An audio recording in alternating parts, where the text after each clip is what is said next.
All right, so let's talk about Good Thang. Back in sometime in 2019, I had the day off from working on anybody else's music. I didn't have anyone in the studio. I wasn't mixing anything. So I just came in one day, and usually what happens on days like that, I'll come in and I pick up my guitar and I just start playing. I usually go with whatever feels right as soon as it comes out.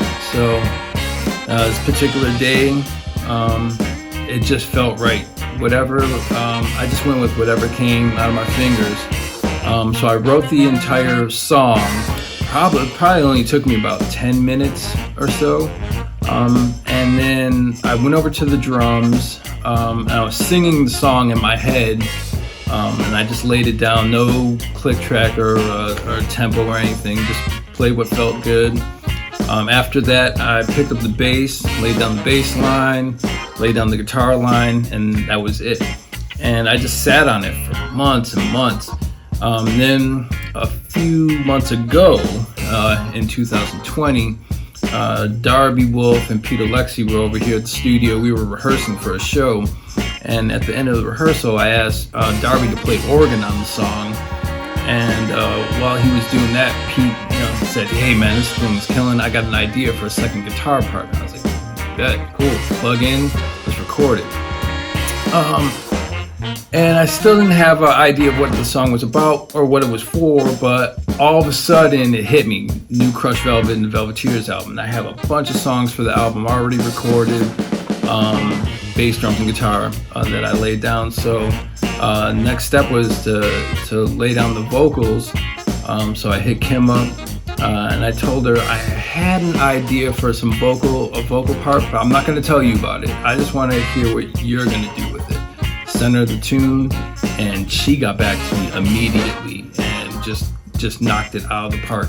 And from there, I hit BT and Alex up about getting a horn arrangement together. So BT, Alex, Jared, and Tucker laid down some beautiful horns for the tune, and I'm super happy with it.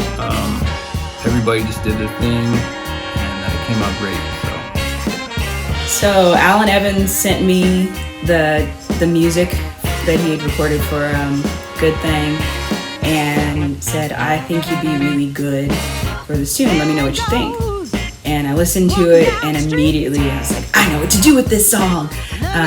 So he and I talked about it a little bit and agreed on the direction. It needed that raw powerhouse vocals. I heard Marva Whitney in my head, I heard Betty Davis, I heard Lynn Collins, just that gritty, soulful kind of singer.